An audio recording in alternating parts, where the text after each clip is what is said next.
Hello and welcome to this episode of the program from the State Assemblies, a weekly program that reviews legislative engagements across Nigeria. On this episode, Kogi Assembly approves tenure extension of Local Government Transition Committee Chairman. Kaduna Assembly amends state electoral law, plus Rivers State House of Assembly factions in parallel sittings. Details of these and many more stories coming your way shortly. I am Itaire Ikwen. Don't go away.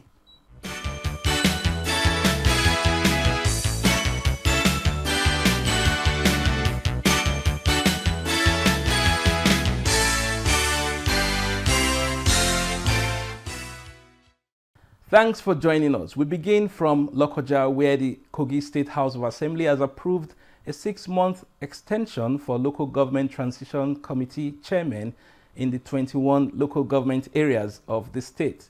This decision came at plenary after a request from the executive arm of government seeking extension of the tenure of the Transition Committee Chairman.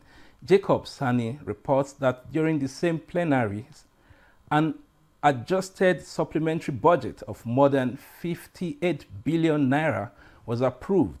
And here is his report.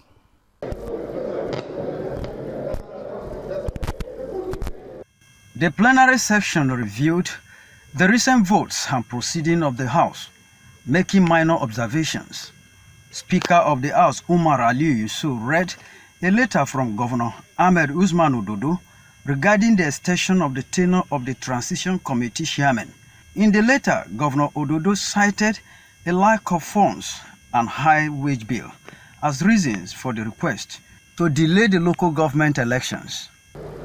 Expiration of tenure of local government caretaker, chairman or transition in Kogi State, and request for a 6-month extension. I write to inform the Right Honorable Speaker and the Honorable Members that the current tenure of Kogi State chairman of 21 local government areas of Kogi State will expire on the 8th day of July 2024. Although the administration's preference is for the emergence of their successor through democratic elections, serious financial constraint, burdening wage bill, and significant expenditure on emerging security challenges dictate that we cannot afford the cost of local government council elections now. After discussing the details, the lawmaker emphasized the importance of the request. With the House's approval, the Transition Committee Chairmen are expected to leave office on January 8, 2025, when the local government elections will be conducted. The executive arm of government also submitted a request for an additional supplementary budget to address security and infrastructural needs in the state, including the establishment of an airport at Zariagi. The Speaker presented this request for its first reading. The Majority Leader read the second reading and subsequently moved a motion for the bill, amounting to over 58 billion naira. Do give third and the final reading of Kogi State second supplementary appropriation bill presented to the House. I so move. This motion was seconded by Minority Leader and supported by other lawmakers. Say aye. Again, say nay. The ayes have it. Speaker Umar Yusuf stated that the House is committed to consideration of legislations that will improve the living standards of the state. The House has called on the current administration to intervene by instructing the state property management to temporarily suspend the eviction of flood victims from the estate. Still in the North Central, issues bordering on security challenges bedeviling Ukum local government area of Benue State dominated plenary at the Benue State House of Assembly as lawmakers called on the relevant authorities to immediately do the needful. Grace Ichekwa reports that deliberation on the matter followed a motion of urgent public importance by member representing Ukum State Constituency, Ezra Inyi Yogo. It will be recalled that Ukum local government area was recently under serious attack by unknown gunmen where lives and property worth millions of naira were destroyed.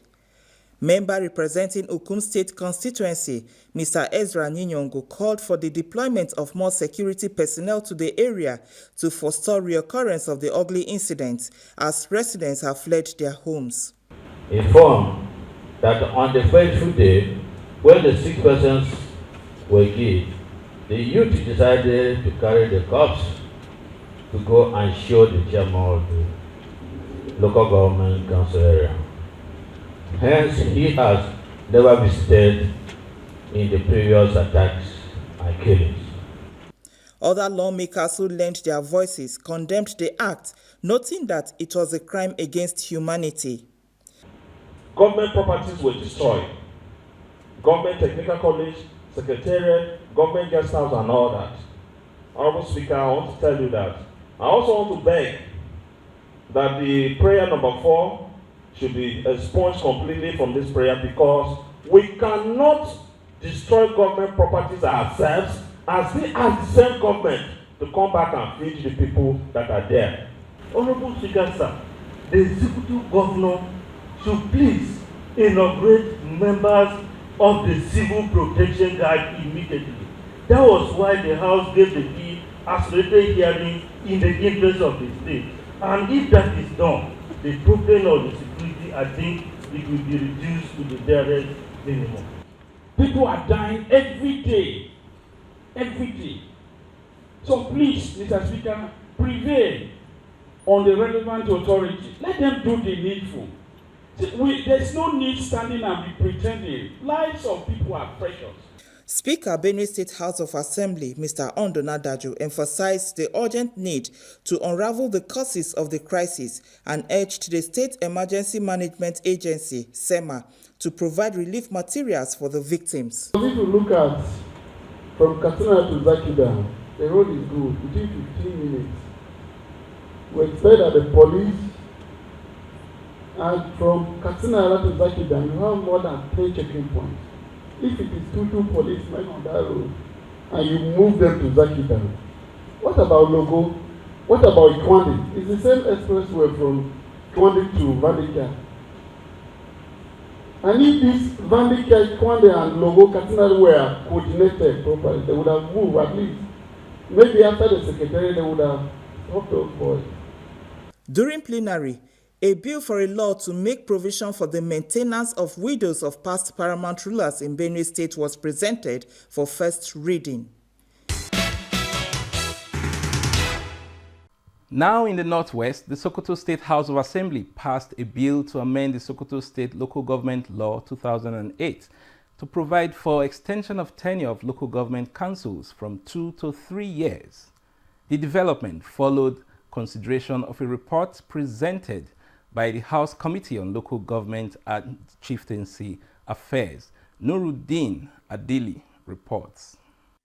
Presenting the report on the floor of the House, the chairman of the committee, Saidu Neno Ibrahim of Sabon Birni South, noted that the executive bill received its first and second readings on 26 June 2024 and referred to the committee for scrutiny that led to public hearing on the matter to obtain stakeholders' input. The committee studied all inputs submitted by the stakeholders and come up with some findings and observations that include the need to reduce the eligibility of local government chairmen in line with the Not Too Young to Run Act 2008 from 30 years to 25 years, and the need to consolidate the Local Government Law 2008 together with the 2014, 2016, 2018 amendment and that of 2024 amendment bill under consideration, among others. On the amendment of the Local Government Bill 2008, the committee chairman maintains that the Sultanate Council informed the committee that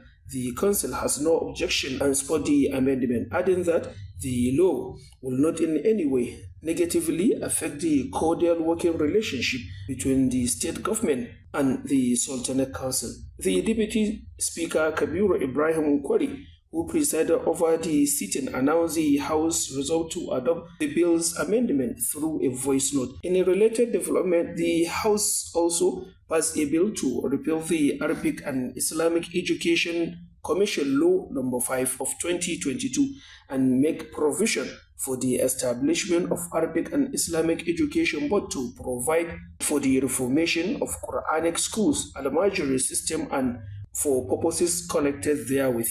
Presenting the report, the acting chairman of the Committee for Basic and Secondary Education, Abubakar Shehu Yabo of Yabo Constituency, says, after engaging stakeholders who contributed their quota to the debates, they came up with some recommendations that the new executive secretary of the board should have sound knowledge of Arabic or Islamic studies with minimum of a first degree, and that the board should meet not less than 4 times each year or whenever the chairman summons a meeting. The deputy speaker announced the House resolved to adopt the bill's amendment after the voice note.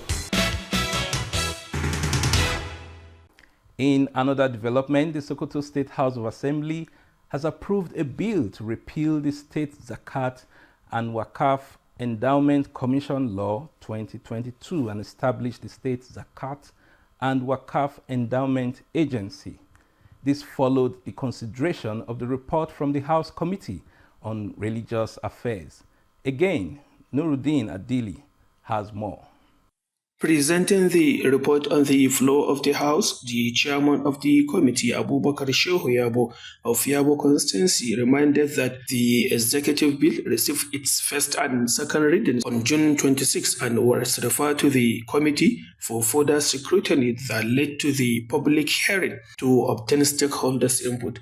Yabo explained that the amendment aims to provide the collection, management, and distribution of zakat and Waqf endowment in the state by the government, corporations, organizations, and private individuals. Hence, the committee came up with some recommendations that include the staff of the agency who are not civil servants, pension rights and gratitude should be entitled to not more than 1/8 of the zakat generated by the agency, and also to replace the agency with a board, among other things. The Deputy Speaker, Kabiru Ibrahim, who presided over the sitting, announced the House unanimous resolve to adopt the bill's amendment after a voice note. In a related development, the House also passed a bill to repeal Sokoto State Tenancy Control and Safety of Persons Commission Law No. 6 of 2019. The Chairman House Committee of Land, Housing and Urban Development, Shamsu Ali Wurno of Wurno Constituency, stated that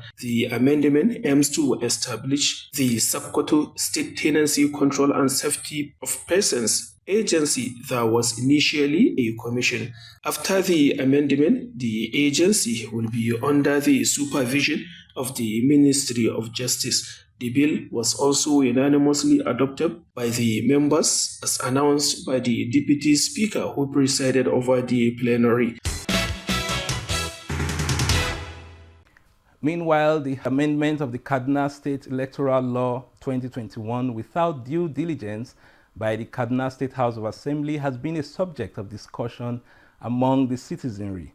Adamu Sunday reports that the document laid before legislators was amended in less than 24 hours, creating room for the return to manual election in the forthcoming local government elections in the state.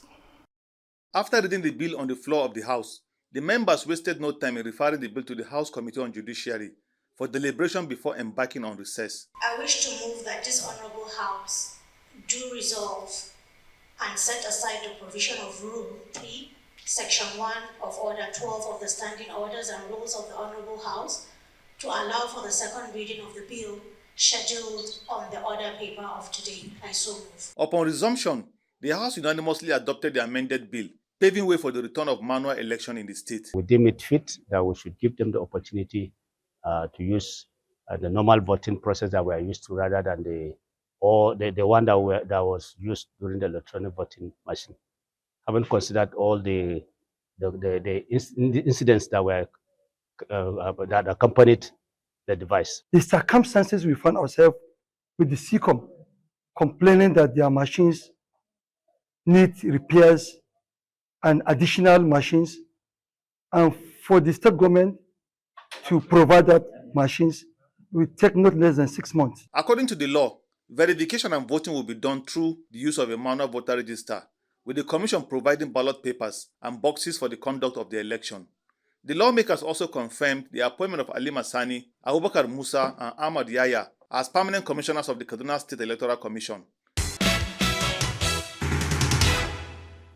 You're watching the program from the state assemblies, where we keep you abreast with the latest developments from the state assemblies across the nation. We now go on a short break. The program returns shortly with more reports.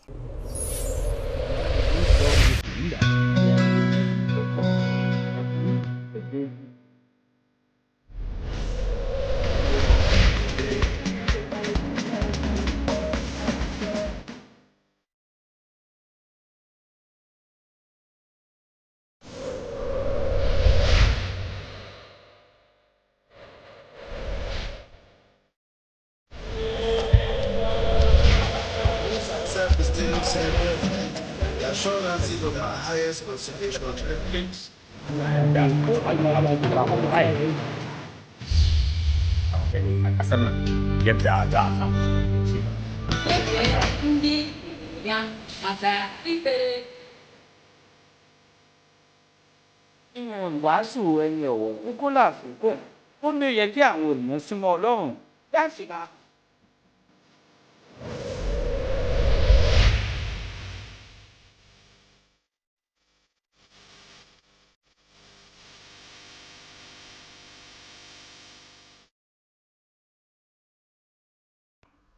Thanks for staying with us. And to the southwest part of Nigeria, the Lagos State House of Assembly is collaborating with the state government to create an enduring legal framework that will attract investors in power generation, transmission, and distribution across the metropolis. Speaker Mudashiru Obasa disclosed this at a one-day public hearing on Electricity Bill 2024 organized by the House Committee on Power and Mineral Resources in Lagos. Musa Toliat has the details. The removal of electricity from exclusive list through President Bola Tinubu's assent to the 2024 Electricity Amendment Bill empowers states to generate, transmit, and distribute electricity within their jurisdictions. The House of Assembly has therefore invited these stakeholders to take advantage of the power sector prospects and make input into the Electricity Bill 2024. We just wanted clarity around what it covers. So it just generally speaks around licensing, but does it cover all of the different aspects of generation and distribution? So I think that clarity will be important just for an investor perspective. I would also suggest that this Honorable House consider a mechanism to help us regulate the price of gas. Because as it stands now, gas kills our business. I don't want to talk about the numbers, but I would appreciate if the House looks into that as well. The pricing for gas, we don't have any waiver, we don't have any consideration. Gas is a major player for sustainable power supply. The total generation in our country, Nigeria, is less than 4,600 megawatts. I look at the appointment of the managing director. If we are to succeed, as far as the Lagos Electricity Act is concerned, we must put the right people in the right position. It should not be politicized. So I want to recommend that the managing director, with his vast knowledge in NTA, whatever, please, he must be an engineer. Because the power industry is 100% technical. How do you intend to protect the investments of the already existing discourse? Speaker, Lagos House of Assembly, Mudashiru Obasa, was represented. Some of these questions, this is trying to come up with a law. Don't forget regulations will still come. So some of these things, regulation will definitely take care of them. The bill comprises of 143 clauses, set out in 21 parts, 6 to replace the earlier bill forwarded to the Lagos State House of Assembly for the repeal of the Lagos State Electric Power Sector Reform Law 2018 and to replace it with Lagos State Electricity Law 2024. Chairman, Committee on Energy and Mineral Resources sheds more light on the prospects of the electricity bill. Lagos is trying to have its own future in its own hands by setting up a commission to regulate electricity in Lagos State so that teeming citizens and residents of Lagos can have a reliable electricity and affordable electricity in the state. The issues that are currently not allowing operators to do their business is now has been resolved in this law. The bill outlines the creation of the Lagos State Electrification Agency to manage public electricity works and infrastructure, as well as the Lagos State Electrification Fund.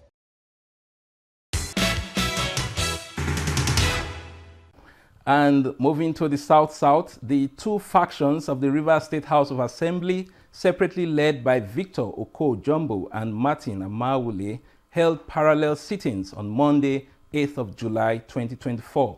This is coming on the heels of a recent judgment by the Appeal Court on the 27 lawmakers concerning their defection to the All Progressives Congress. Nkiru Onyejesi filed the report. At the sitting of the Victor Oko-Jumbo-led Assembly, a commissioner nominee, Emmanuel Onengie Frank Fubara, was screened and confirmed by the House, and two bills passed second reading, which are the Rivers State Emergency Management Bill 2024 and the Rivers State Transport Reform Law 2024. If there was a prompt and available emergency response management agency, issues that have to do with emergency would have been handled, especially the case of fire incidents and other health-related challenges. So I would like to also lend my voice to how important this bill is. Meanwhile, Martin Amewule-led Assembly, after months, sat.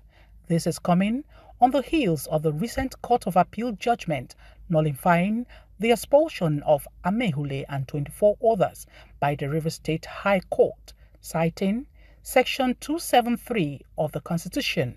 At preliminary, factional leader Martin Amewule called for the representation of the 2024 budget to the House. Crucial thing which members have commented on this morning is that the governor of Rivers State has failed in his duty, in his oath of office, to present the appropriation bill to the Rivers State House of Assembly.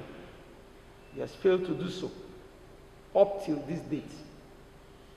The Constitution in Section 121 mandates the governor to present the appropriation bill to the House of Assembly.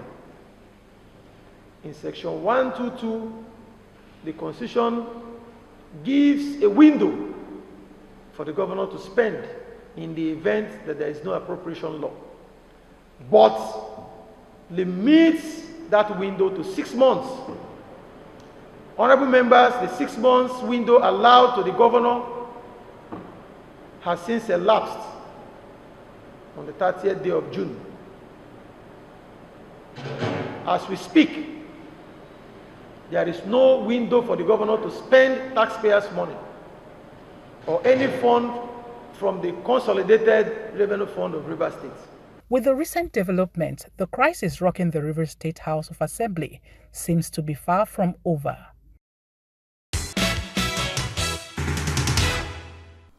In the meantime, the Rivers State Emergency Management Bill 2024 and Rivers State Transport Reform Law 2024 passed second reading on the floor of the House. Lawmakers had robust debate on the importance of the bills for the state. Nkiru Onyejesi again reports that the Speaker, Victor Oko-Jumbo, presided over the plenary. Commencing debate on the two bills, Leader of the House, Sokari Goodboy Sokari, remarked that the bill is crucial to provide a response for state emergencies and disaster. He stressed that the bill, if passed into law, will help tackle the incessant natural disasters in the state. On the River State Transport Reform Bill 2024, he notes that if passed into law, the law will achieve a well-reformed transport system in the state. What we feel that this bill will achieve for Rivers people is giving Rivers people a well-reformed, well-molded package into one body. Not ROTC operating as an autonomy on their own, or have the other agencies that are operating on their own. What this bill tends to do is putting all together. In most cases, it will even save resources for the states, and at the same time still get the targeted goal being achieved. The Deputy Speaker, Timothy Adolphus, also added his voice. If this proposed bill is passed into law, it will do us a lot of good by regulating, coordinate and enforce the safe and orderly conduct of commercial transportation. Speaker Victor Okojombo, at the end of the debate, while committing the bill to an ad hoc committee, stressed that the bill, if passed into law, will help reduce the activities of one-chance operators in the state. I believe that this bill will address such issues where vehicles that operate within the transport system in River State would probably be numbered and, like you mentioned, have a significant color so that commuters would be able to identify these vehicles within our transportation system in River State. If that is done, what it means is that the issues of one-chance operators will be drastically reduced. The committee was mandated to conduct a public hearing and report back to the House in 2 weeks. In Uyo, Speaker Akwa Ibom State House of Assembly Udeme Otung, in the week under review, acknowledged the contributions of female lawmakers towards making impactful laws for the benefit of Akwa Ibom people and fellow Nigerians. The Speaker made the remarks during an interactive session with Assembly correspondents. And Sikak Okon tells us more. Findings reveal that before now the level of women participation in politics was not encouraging because women, due to societal norms, find themselves as full-time housewives while engaging in minor tasks such as trade, farming, among others. Today, the story is no longer the same, as women are making significant contributions to the development of the country, breaking barriers and achieving equality. This quality of women are also seen in Akwa Ibom State House of Assembly. There are 4 female legislators, and according to the Speaker of Akwa Ibom State House of Assembly, Udemotong, the female lawmakers are seriously competing with the male legislators in terms of raising motions and effective representation. In Nigeria, we are the only state that have up to 4 female legislators in the entire country. And we are proud they are doing very well. They are doing very well. And by next dispensation, I think we will agitate for more. Mr. Tong, while acknowledging their peaceful and humble dispositions, appreciates the role they play in their various committees, maintaining that the mandates given to them by their constituents are producing great results, describing them as mothers and great supporters of the 8th Assembly. They are cooperating, they are working, they are team players in the system. So by next 9th Assembly, I think the women should ask for more. If Akwa Ibom can start becoming the leaders in the entire country, I think other states will follow suit. The Speaker is therefore calling on everyone to work together to create a world where women are valued, respected, and empowered.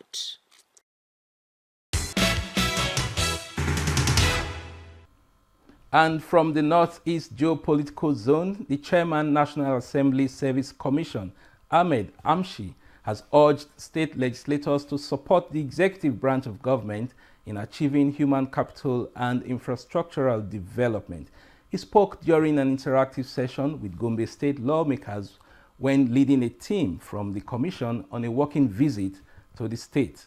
Abbas Meikanu tells us more. Interactive session with Assembly members, management and senior staff of Gombe State House for Assembly Service Commission aims to ensure harmonious operations between state assemblies and their commissions. The session deliberated on issues such as training and retraining of members, constitutional powers of the legislative arm, assembly staff recruitment, appointment of clerk and deputy clerk of the House and funding, among others. We have difference in what is obtained at the National Assembly with some very little changes. So the reason why we are saying we have domesticated the law is because the majority part of the law is as applicable with what the National Assembly Service Commission has. Chairman, Gombe State House of Assembly Service Commission, Suleiman Abubakar, described the visit by the National Assembly Service Commission Chairman as timely that will go a long way in addressing various constraints faced by the State Assembly. Enlighten the state executives on the need and imperativeness of ensuring the established State Assembly Service Commissions are empowered. During the visit, the team inspected various facilities in the state that includes Muhammadu Buhari Industrial Park, Ibrahim Hassan Dankombo Mega Park, and the proposed site for the construction of new State Assembly complex. And this is where we call it a day on the review of activities across the state assemblies in the Federation. Remember, you can still watch this episode as well as our news and other programs on our social media handles showing on your screen. I am Mitaire Ikwen. Thanks for watching. Bye for now.